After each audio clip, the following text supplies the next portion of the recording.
Hello everyone, some good news here, and the day gets even better. An update here on the Ukrainian drone strike on Saint Petersburg.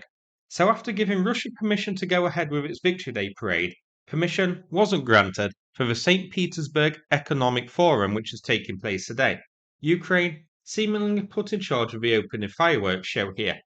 We looked at a strike on the oil depot earlier, but since then a new video has been posted showing a Ukrainian drone strike hitting the Russian Corvette Boikiy, with another drone coming in afterwards to show it burning heavily. The warship you can see is in dry dock at the time. It gets hit directly on the rear and must be made of the same combustible material as Russia's aircraft carrier because it burns quite heavily. I don't think we can class this one as a new submarine because it's in dry dock, but it's very likely this is going to be a new burnt out husk for the Russian Navy to enjoy.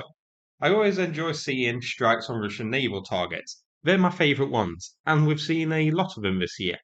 Ukraine hitting Russian ships in the Black Sea, the Caspian Sea, and in the Baltic. Twice in the Baltic now, actually. A Karakurt Corvette was hit there a month or so ago as well. So, the Russian Navy isn't safe anywhere, it seems, becoming the first nation in history to lose a naval war in three separate seas to a nation without a navy. Two of the seas Ukraine doesn't even have marine access to. So, quite embarrassing for Russia. Hopefully, Ukraine manages to get the Pacific Fleet next, and I wouldn't rule it out. Ukraine has shown they can do the unexpected, and despite claims to the contrary, they have many cards left to play.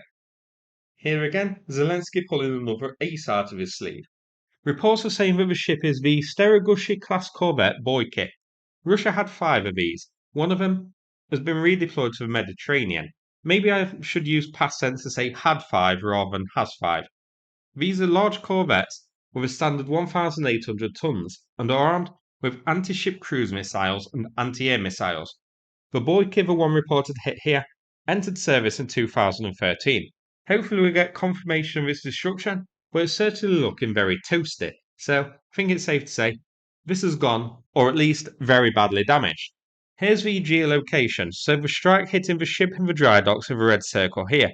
Ships are vulnerable in dry dock, and Ukraine has hit them before, but Minsk and Rostov notably remember. Let's hope the celebrations for the Economic Forum in St. Petersburg aren't over yet, and there is more to come. Thanks so much for watching, and take care, everybody.